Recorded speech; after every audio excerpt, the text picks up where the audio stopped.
할렐루야. 사랑하는 우리 중등부 고등부 친구들, 오늘 9월 둘째 주일 중고등부 예배로 하나님 앞에 나아갑니다. 영상으로 예배하지만 우리 하나님께 온 마음과 정성을 다하여 기쁜 마음으로 함께 예배했으면 좋겠습니다. 우리 기도하고 찬양 올려드리도록 하겠습니다. 새 노래로 여호와께 찬송하라. 그는 기이한 일을 행하사 그의 오른손과 거룩한 팔로 자기를 위하여 구원을 베푸셨음이로다. 하나님은 영이시니 예배하는 자가 영과 진리로 예배할지니라. 아멘.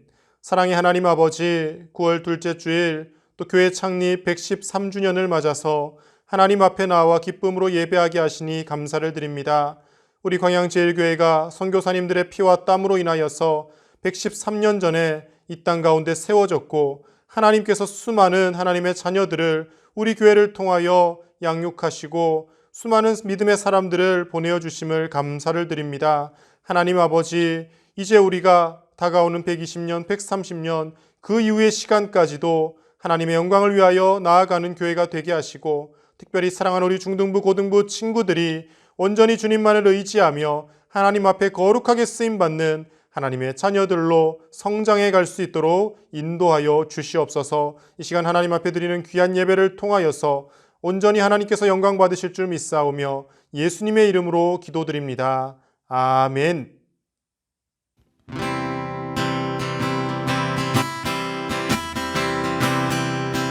너는 담장 너머로 뻗은 나무 가지에 푸른 열매처럼 하나님의 귀한 축복이 삶에 가득히 넘쳐날 거야. 너는 어떤 시련이 와도 능히 이겨낼 강한 발이 있어. 전능하신 하나님께서 너와 언제나 함께 하시니 너는 하나님의 사랑, 아름다운 하나님의 사랑. 나는 널 위해 기도하며 내 길을 축복할 거야. 너는 하나님의 선물, 사랑스러운 하나님의 열매, 주의 품에 꽃 피운 나무가 되어줘. 너는 하나님의 사랑, 아름다운 하나님의 사랑. 나는 널 위해 기도하며 내 길을 축복할 거야. 너는 하나님의 선물, 사랑스러운 하나님의 열매, 주의 품에 꽃 피운 나무가 되어줘.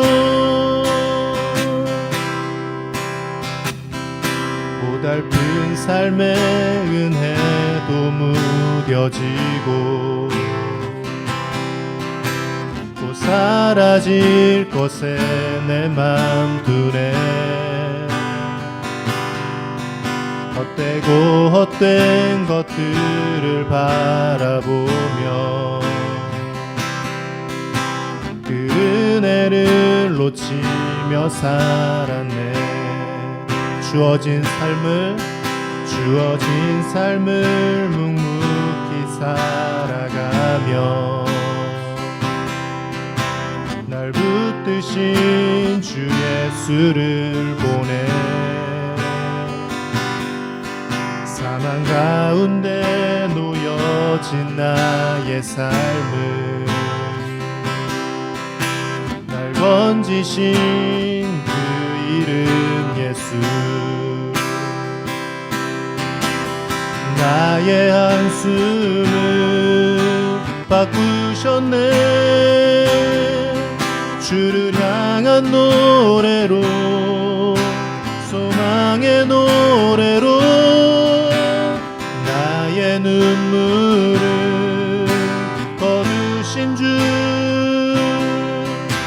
예수 이름 안에 살게 하소서. 나의 한숨을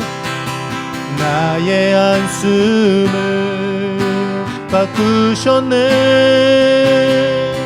주를 향한 노래로, 소망의 노래로 나의 눈물을 거두신 주. 예수 이름 안에 살게 하소서. 예수 이름 안에 살게 하소서.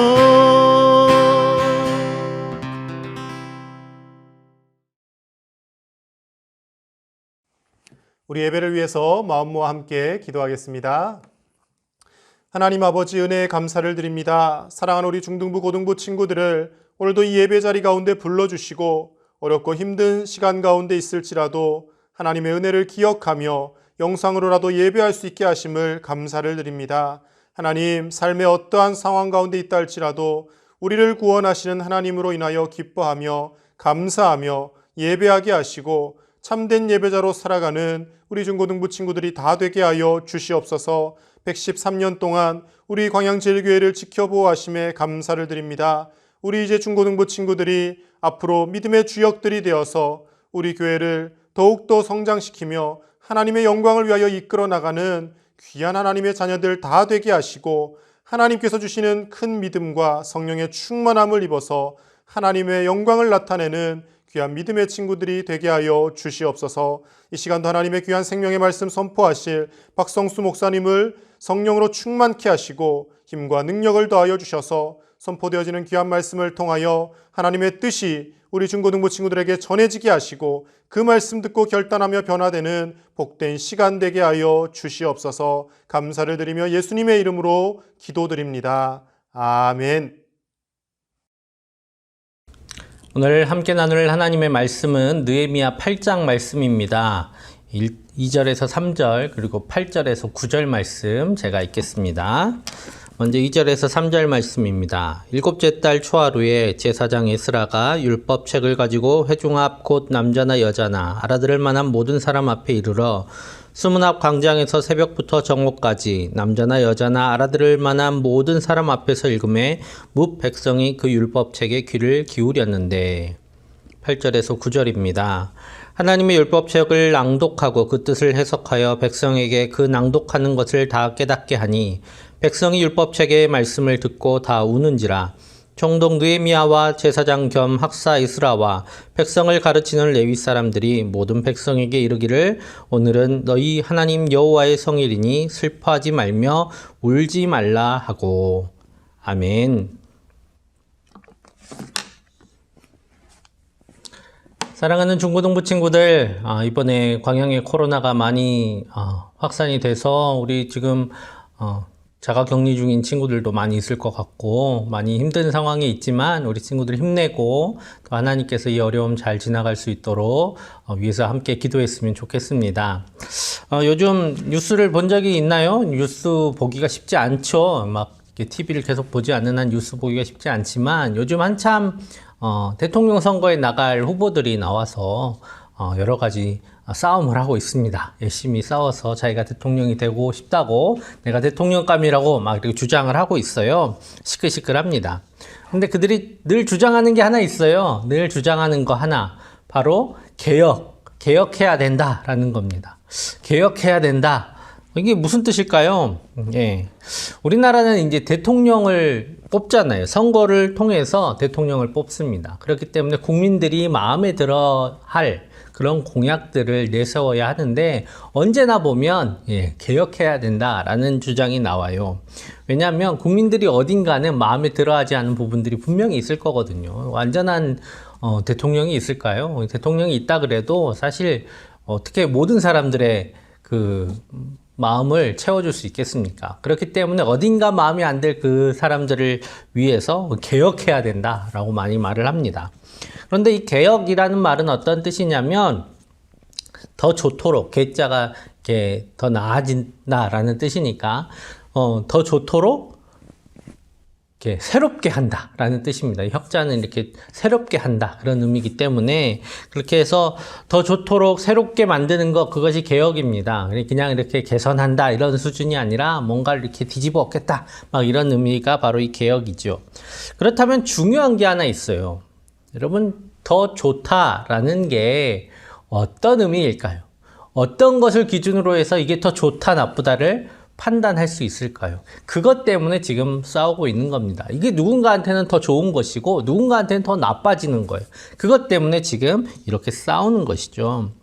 요즘 누가 그 좋은 것을 이게 더 좋다라는 것을 정하는가? 요즘 그 좋은 것에 대한 논의 없이 개혁이라고 계속 말만 하니까 사람들이 헷갈리고 또 복잡하고 혼란스러워 합니다. 예를 한번 들어볼게요. 오래된 낡은 집이 있습니다. 리모델링을 하고 싶어요. 리모델링을 하려면 그래서 이 집을 더 좋게 리모델링을 하고 싶은데 무엇이 필요할까요? 꼭 필요한 게 하나 있습니다. 바로 이 집의 설계도가 필요해요. 이 집을 다 허물고 새로 지으면 모르겠지만 이 집을 리모델링 하려고 한다라고 하면 설계도가 꼭 필요합니다. 왜? 원래 이 집이 지어졌을 때에 이 집에는 이 집이 유지되기 위해서 어떤 기둥들이 필요하고 어떤 벽들이 필요하고 이러한 것들이 설계도에 나와 있어요. 그래서 필요 없는 벽, 굳이 없어도 되는 벽이라면 허물고 뭐 새로운 것을 할 수 있겠지만 기둥들, 꼭 필요한 기둥이라면 더 단단하게, 더 오래 갈 수 있도록 보강해야 되겠죠? 그래야 더 좋은 집으로 만들어 갈 수 있는 겁니다. 근데 그것도 모르고 그냥 보기 좋게 만든다고 기둥이 걸리적거려 기둥 치우고 벽을 허물고 막 이런 일들을 하게 되면 결국 어떤 일이 일어날까요? 보기에는 좋지만 무너질 집을 만들게 되는 것이죠. 결국 이 설계도가 있어야만 더 좋게 무엇인가를 만들어 갈 수 있습니다. 이것이 바로 기준이라는 것이죠. 이 기준이 있어야 더 좋게 개혁해 갈 수 있는 것입니다. 근데 지금 시대는 어떤 시대냐면 기준이 혼미한 시대예요. 제일 어려운 상황인 거죠. 기준이 혼미해요. 각자가 생각하는 기준이 다 다릅니다. 각자의 기준이 각자에게 다 있어요. 그리고 그것 때문에 지금 이 사회 안에 많은 갈등들이 있습니다. 나이대별로 기준이 다 다르고 생각하는 것 따라서 재산에 따라서 다 기준이 다르기 때문에 지금 많은 혼란과 갈등이 이 사회 가운데 있습니다. 어쩌면 자연스러운 일인 거예요. 기준이 다 다르니까 일어나는 일들이죠. 뿐만 아니라 이제 저와 여러분 앞에 다가오고 있는 이 미래에는 정말 각자가 기준을 가질 수밖에 없는, 각자의 기준을 가지고 살 수밖에 없는 그런 시대가 다가오고 있습니다. 요즘 제가 이제 우리 중등부 친구들한테 가끔 하는 이야기들이 있어요. 여러분 지금 하고 있는 공부들, 그 공부들 자체가 중요한 게 아니다라는 겁니다. 그 여러분들이 막 공부하고 배우고 있는 지식들, 그 지식 중에 몇 %나 필요할지 모르겠어요. 그것 자체가 필요한 게 아니에요. 기본적인 소양 이외에 그냥 시험을 내기 위해서 어쩔 수 없이 변별력 때문에 내는 그 문제들, 그걸 아느냐 모르냐는 여러분들의 삶에 큰 도움이 되지는 않습니다. 오히려 우리에게 도움이 될 것은 무엇이냐면 그 어려운 문제를 만났을 때 이 문제를 어떻게 풀어야 하는지 자기만의 방법을 가지는 게 중요해요. 그냥 이 문제의 답만 딱 알고 넘어가는 거, 그거는 전혀 우리에게 도움이 되지 않습니다. 여러분들 시간을 버리는 거예요. 이 문제를 만났을 때 나는 이 문제를 어떻게 풀어갈까?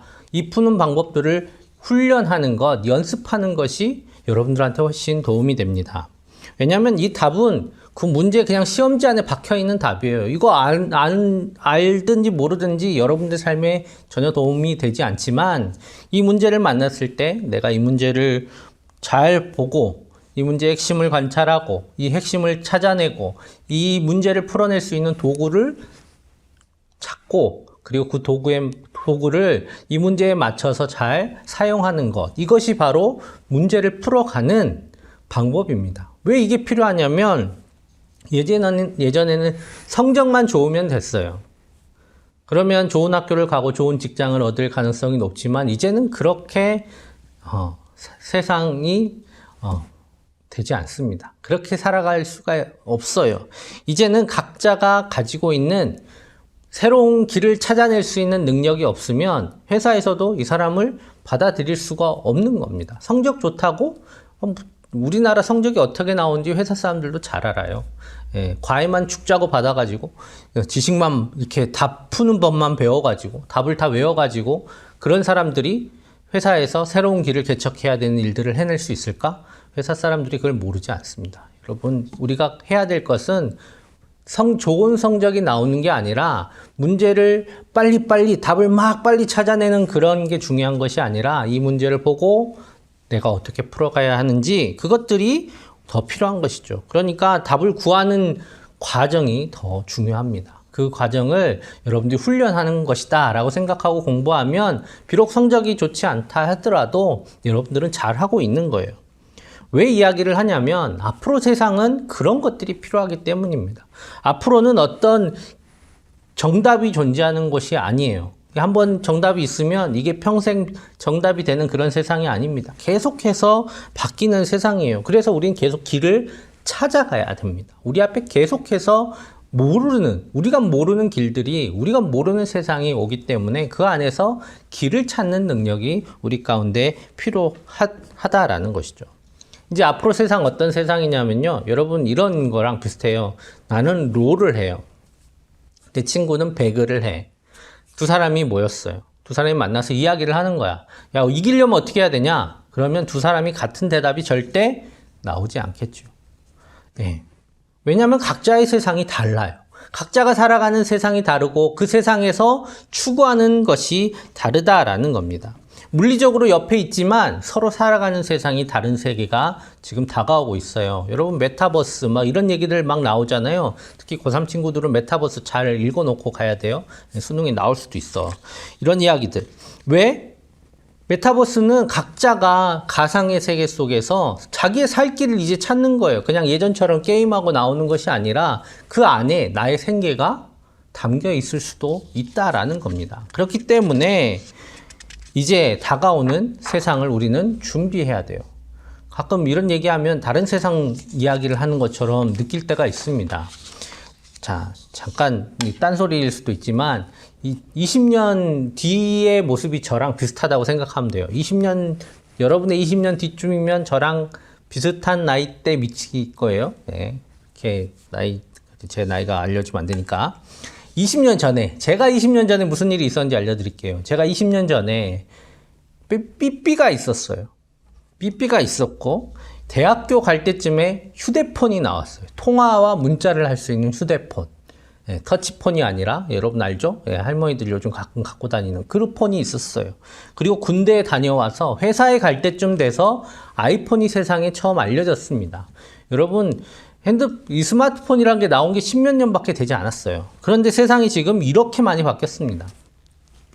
20년이 금방 지나갔어요. 여러분 20년 뒤의 세상, 지금까지 20년보다 훨씬 많이 변해 있을 거예요. 자, 그러면 여러분들은 여러분들 앞에 얼마나 큰 충격들이 매 순간 더 많이 다가올지 알 수가 없습니다. 지금 이런 삶의 환경뿐만 아니라 환경의 변화도 20년 동안 엄청나게 바뀔 거예요. 그런 변화 속에서 우리가 가장 쉽게 놓치는 것들, 우리의 삶의 기준이에요. 너무 혼란스러워. 그러면 내가 살아가는 것에만 마음을 둘 수밖에 없어요. 그러면 내가 어떻게 살아야 하는가에 대한 삶의 기준이 무너지기 마련입니다.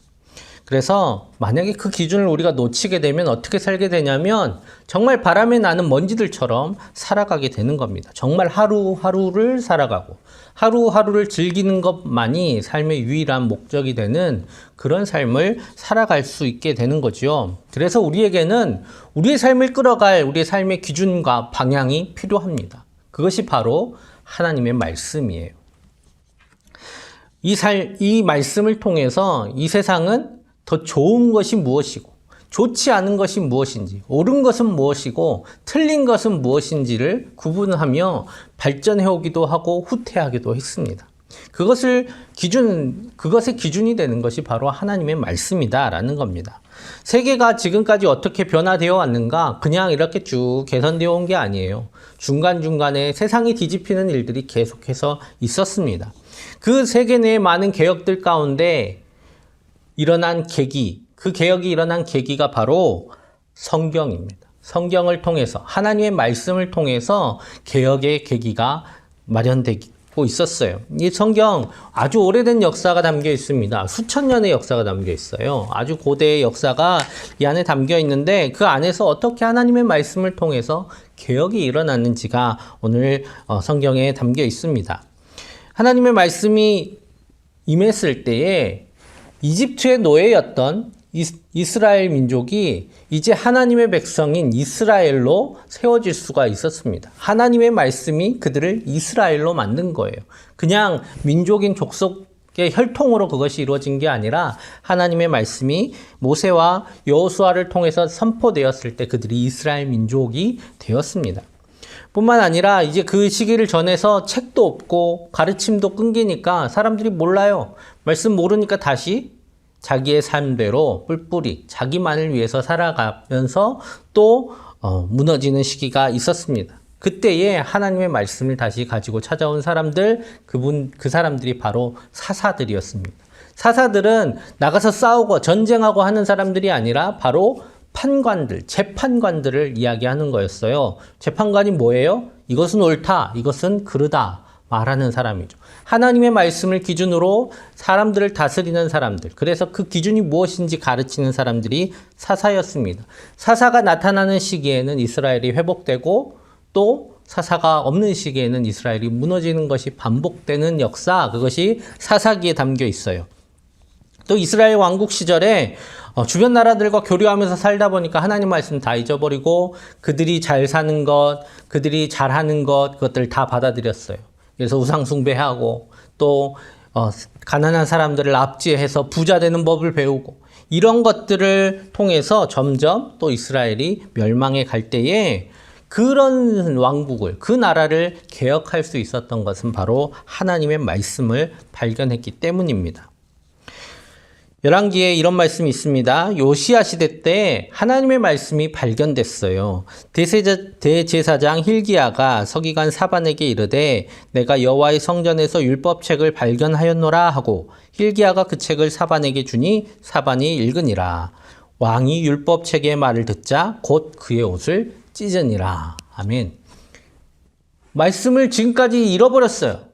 말씀을 제대로 듣지 못했어요. 그런데 율법책이 발견이 됩니다. 그리고 그 율법책을 읽어줬을 때에 왕이 그것을 듣고 옷을 찢었다라고 합니다. 우리가 얼마나 잘못 살고 있었구나라는 것을 알게 된 것이죠. 그리고 그 나라를 개혁하기 시작합니다. 예배를 회복하고 잘못된 풍습들을 버리고 경제적으로 압제하는 사람들을 풀어주고 하는 그런 많은 개혁의 정책들을 다시 세워나가게 되죠. 왜냐하면 그것이 무엇이 옳고 그른지 우리 가운데 말씀해 주시는 하나님의 말씀을 들었기 때문입니다. 오늘 함께 나눈 말씀은 그 나라가 또다시 망했어요. 이스라엘 왕국이 망했어. 하나님의 말씀대로 살지 않아서 결국 그들은 망했습니다. 그리고 다시 포로로 잡혀갔다가 다시 돌아와서 이제 지금까지 하나님의 말씀을 못 들었잖아요. 이제 성벽을 짓고 성전 앞에 모여서 오늘 하나님의 말씀을 듣는 장면이 나옵니다. 오늘 3절과 9절 말씀 이렇게 말씀하고 있어요. 수문앞 광장에서 새벽부터 정오까지 남자나 여자나 들을 만한 모든 사람 앞에서 읽음에 뭇 백성이 그 율법책에 귀를 기울였는데 백성이 율법의 말씀을 듣고 다 우는지라. 아멘. 다 울었어요. 왜? 우리가 어떻게 살았구나. 우리 조상들이 어떻게 살았구나. 라는 것을 깨달았기 때문입니다. 이제 그 말씀을 듣고 자신들의 삶을 돌아보고 이제 내가 하나님의 말씀대로 옳고 바른 삶을, 좋은 삶을 택해야 되겠구나 라는 결단이 이 울음 가운데 있었던 것이죠. 그래서 그들은 자신들을 다시 새롭게 합니다. 이 느헤미야서의 말씀을 통해서 이 느헤미야 안에는 무엇이 담겨 있냐면 유대인들이 태어나는 과정을 보고 있는 겁니다. 이스라엘 민족이 이제 유대인이 되는 거예요. 자, 이제 유대인들은 하나님의 말씀을 자기 삶의 기준으로 삼겠다 하는 사람들이 바로 유대인입니다. 자기의 혈통이 문제가 아니에요. 자기가 아무리 유대인의 이스라엘의 피를 받았다 할지라도 하나님의 말씀대로 살기로 결단하지 않으면 유대인이 될 수가 없습니다. 유대인은 하나님의 말씀을 삶의 기준으로 삼는 사람들이 유대인이 됩니다. 자, 그런데 시간이 지나면 또 말씀이 무너져요. 자기들 마음대로 말씀을 생각합니다. 그때에 바로 예수님께서 오셨어요. 예수님은 하나님의 말씀을 쓰신 분이 하나님의 말씀 그 자체세요. 저자 직강인 거죠. 일타 강사가 왔어요. 그래서 하나님의 말씀을 전해 주십니다. 선포하십니다. 그래서 그 말씀을 우리는 복음이라고 합니다. 그 말씀을 통해서 다시 이 땅 가운데 개혁이 일어나요.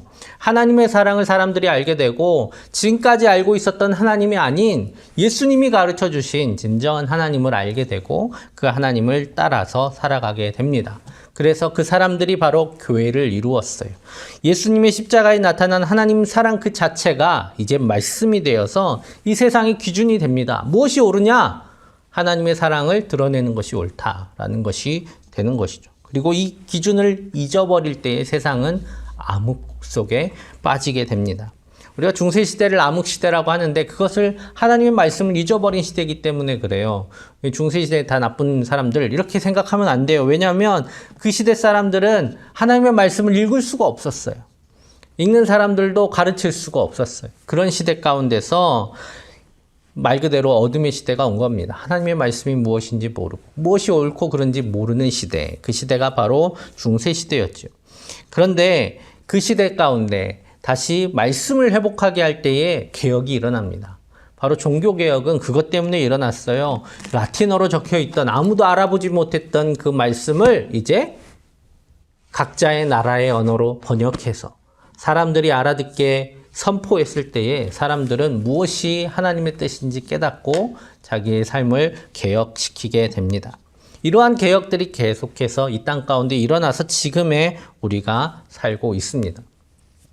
오늘 하나님께서 우리에게 말씀을 주셨어요. 이 말씀은 시대를 변화시킬 뿐만 아니라 제일 먼저 우리 자신을 변화시키는 능력이 있습니다. 내가 갈팡질팡 어떻게 살아야 할까 알지 못할 때에 하나님의 말씀이 우리 가운데 들어오면 우리의 삶이 정돈되고 내가 무엇을 위해 살아야 되겠구나 깨닫게 되고 또 내가 잘못 살아왔던 삶들을 버리고 새로운 삶을, 좋은 삶을 선택하는 삶의 변화가 우리 가운데 일어나게 됩니다. 그것이 바로 우리 각자의 삶의 개혁이에요. 그리고 뿐만 아니라 이 시대를 변화시킬 수 있는 능력이 그 가운데 일어나는 것입니다. 그래서 하나님의 말씀은 우리의 삶의 기준일 뿐만 아니라 우리가 나아갈 바를 알려주는 표대가 되어서 우리의 삶을 늘 새롭게 하십니다. 그냥 한번 새롭게 하고 마는 것이 아니라 그 말씀이 계속 우리의 삶을 새롭게 합니다. 왜? 우린 이렇게도 가고 저렇게도 가고 왔다 갔다 하는 그런 삶이기 때문에 하나님의 말씀을 다시 발견할 때마다 우리의 삶은 하나님의 뜻을 따라서 새롭게 되어져가는 귀한 은혜를 매번 누리게 되는 것이죠. 그래서 여러분 말씀을 사모합시다. 성경을 읽읍시다. 라고 얘기하면 굉장히 부담되죠. 여러분 그래도 성경을 읽어야 돼요. 뭘 알아야지 말씀을 듣지요. 여러분 구약이 어려울 수 있어요. 구약 오늘 말씀 느헤미야가 뭐야? 이런 사람들도 있을 거야. 구약은 좀 어려울 수 있습니다. 그러면 신약부터 읽으세요. 왜? 우리는 예수님 믿는 사람이니까 예수님이 뭐 했는지는 최소한 알아야 될 거 아니에요. 신약부터 읽어봅시다. 신약은 재밌어요. 이야기들이 많으니까 신약부터 읽어봅시다. 도대체 예수님이 이 땅에 오셔서 무슨 말씀을 하셨고 무슨 일을 하셨고 또 우리를 위해 어떤 일을 행하셨는지 한번 성경을 통해서 직접 읽어보세요. 그리고 우리가 무엇을 위해 살아야 하는지 이 성경은 우리에게 어떻게 말씀하고 있는지 성경 안에서 한번 발견하는 귀한 은혜가 있었으면 좋겠습니다.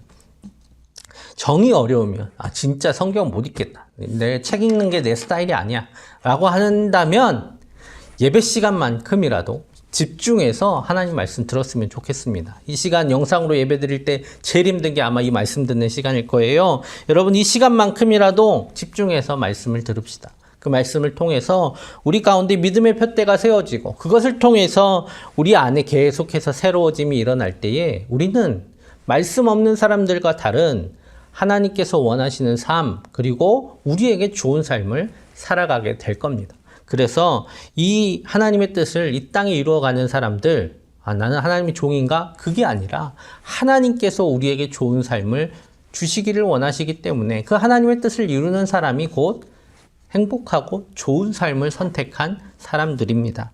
오늘 그런 삶을 살아가기를 간절히 소망합니다.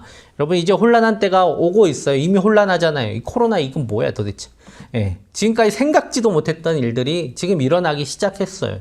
이 코로나는 아마 그 첫 번째 신호일지도 모릅니다. 이제 앞으로 이 혼란한 시기에 누군가 여러분들에게 길을 물을지도 몰라요. 도대체 어떻게 살아야 되느냐? 우리는 어떻게 살아야 되느냐? 라고 물을 때에 하나님의 말씀을 품고 있는 여러분들을 통해서 하나님께서 그들을 인도해 주실 줄 믿습니다. 오늘 말씀을 품고 살아가서 늘 우리 가운데 새로움이 일어나고 이 세상을 새롭게 변화시키는 저와 여러분들 되시기를 간절히 축복합니다. 함께 기도하겠습니다. 사랑의 아버지 하나님 감사합니다. 하나님께서 우리를 사랑하셔서 우리에게 말씀 주시고 그 말씀으로 늘 새롭게 되게 하여 주시니 감사합니다. 하나님 이 혼란한 시대를 하나님의 말씀으로 새롭게 하며 또 좋은 것을 선택하고 옳은 것을 선택할 수 있는 우리 모두가 되게 하여 주시옵소서. 말씀을 읽기에 게으르지 않게 하여 주시고 또 그 말씀 가운데 하나님께서 주시는 그 꿀보다 단 하나님의 음성이 들릴 수 있도록 주님 늘 함께 하여 주시옵소서. 사랑하는 주의 자녀들에게 늘 말씀으로 인도하시고 충만케 하여 주실 줄 믿사오며 예수님의 이름으로 기도합니다. 아멘.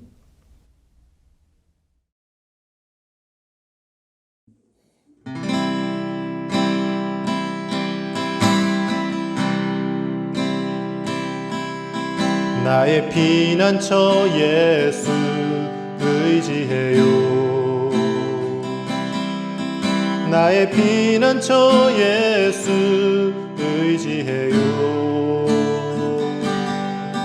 나의 가는 길에 거센 바람 몰아쳐와도 나의 피난처 예수 의지해요. 나는 영원히 주님 사랑해요. 나는 영원히 주님 사랑해요. 세상 어떤 것도 나의 사랑 끊을 수 없네. 나는 영원히 주님 사랑해요. 아버지 나를 사랑하시니 나의 모든 것 주께 드려요. 아버지 내가 여기 있으니 주님 영광 위하여 써주세요. 아버지 나를 사랑하시니 나의 모든 것 주께 드려요. 아버지 내가 여기 있으니 주님 영광 위하여 써주세요. 주님 교회 위하여 써주세요. 주님 나라 위하여 써주세요.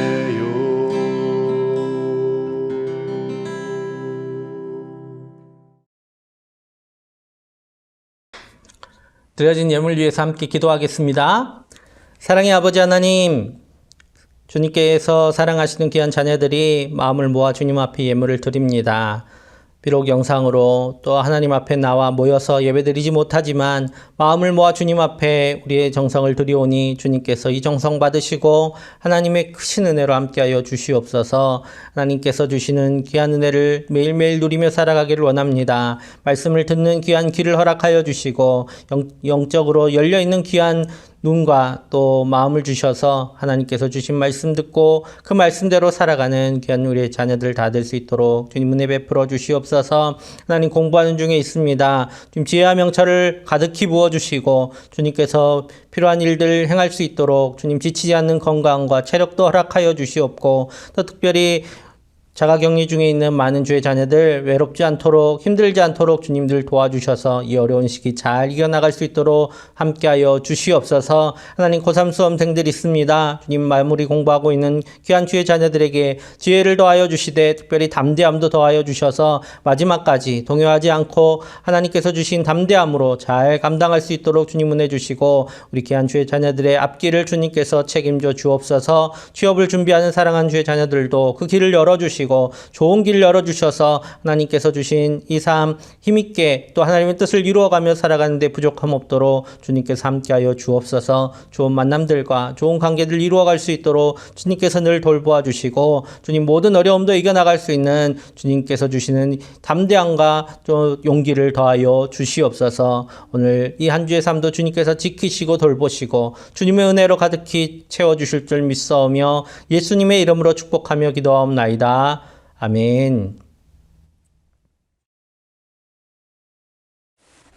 우리 주 예수 그리스도의 은혜와 하나님의 사랑과 성령의 교통하심이 이제 하나님의 말씀을 기준으로 삼고 주님 이 땅을 살아가기로 결단하는 사랑하는 중고등부 모든 주의 귀한 자녀들과 그들의 삶과 가정과 모든 학업과 모든 삶의 자리들 위해 앞으로의 모든 삶의 여정과 그들이 계획하는 모든 미래와 비전들 위해 또 고통하는 이 땅 그리고 이 세계 위에 이제로부터 영원토록 언제나 함께 하시기를 간절히 축원하옵나이다.